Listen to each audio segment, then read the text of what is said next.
o nosso camarada Vladimir Ilyich Ulyanov, né? Para quem não sabe, esse camarada tinha um apelidozinho chamado Lenin. E o Lenin disse: democracia é unicamente atingida quando cada trabalhador tem um fuzil no ombro. Por que ele está dizendo isso? Porque o limite raso do poder é a violência bruta.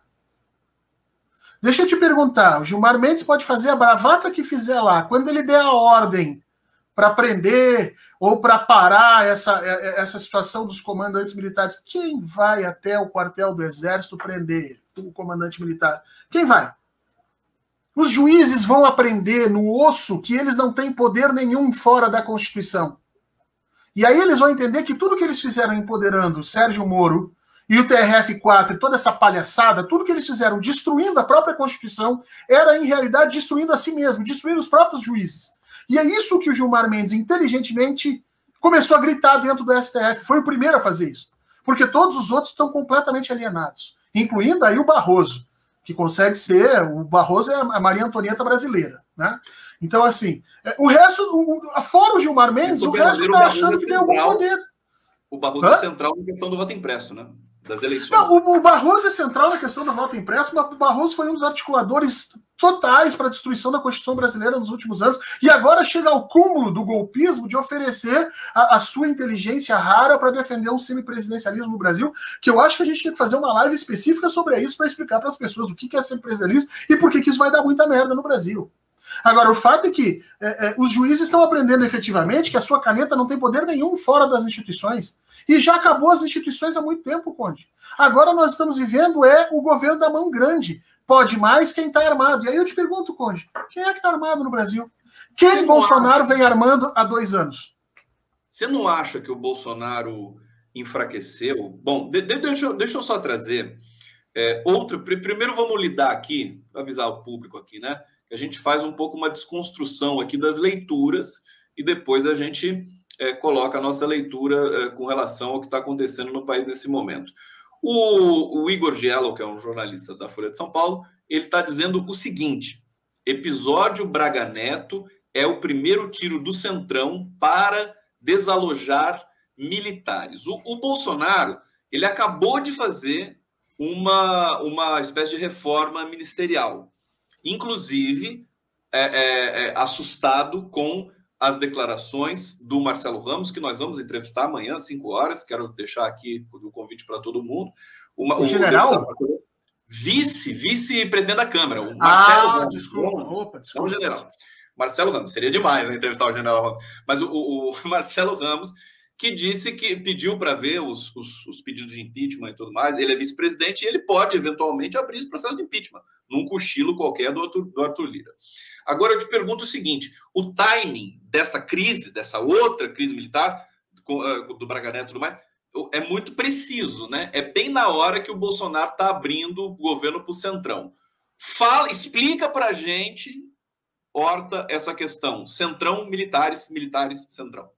Primeiro assim, não tem crise militar, tá, Conde? Cada vez mais está ficando evidenciado. Há 2 meses eu venho conversando com pessoas que são especialistas e estudam os militares, estava todo mundo em dúvida.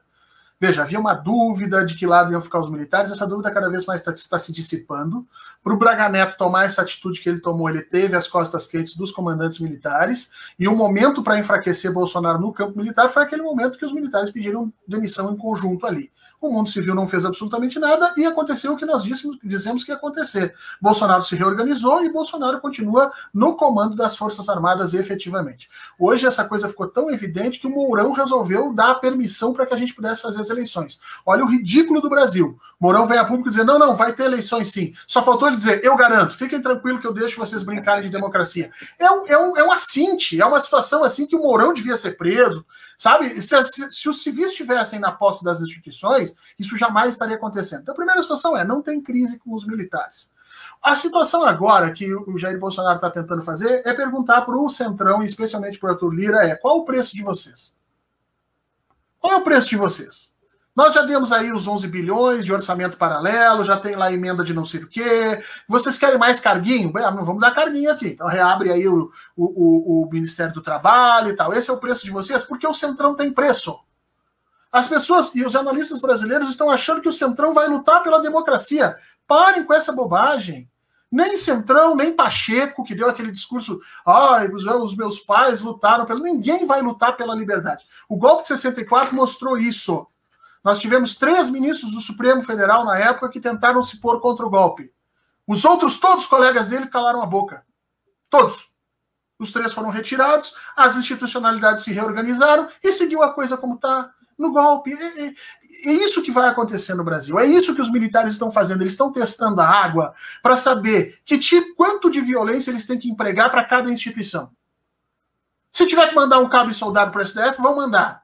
Mas não pode mandar um cabo e soldado para o STF, outro para o parlamento, outro para a mídia, outro para a Fiesp, outro... Então eles estão fazendo o seguinte, bom, beleza, quem está conosco? O Centrão? Em vez de eu mandar um cabo e soldado para o Centrão, quem sabe a gente manda mais verba, carguinho. O Centrão vai aceitar? Vai, maravilha. Beleza. E agora, quem é que nós vamos resolver aqui? Com o STF. Quem é que está reclamando do STF? Gilmar Mendes. Então é o seguinte, chama o Gilmar Mendes e avisa ele que ou ele para de reclamar, ou ele vai ter que, né, parar de andar de avião, alguma coisa vai acontecer. E aí a pessoa, na hora de se ver nessa situação, ela tem que escolher de que caminho ela vai tomar. E se ela não tem apoio, ela vai escolher efetivamente a manutenção dos seus direitos, dos seus privilégios, da sua vida. Tá? E a gente viu isso acontecer em 64.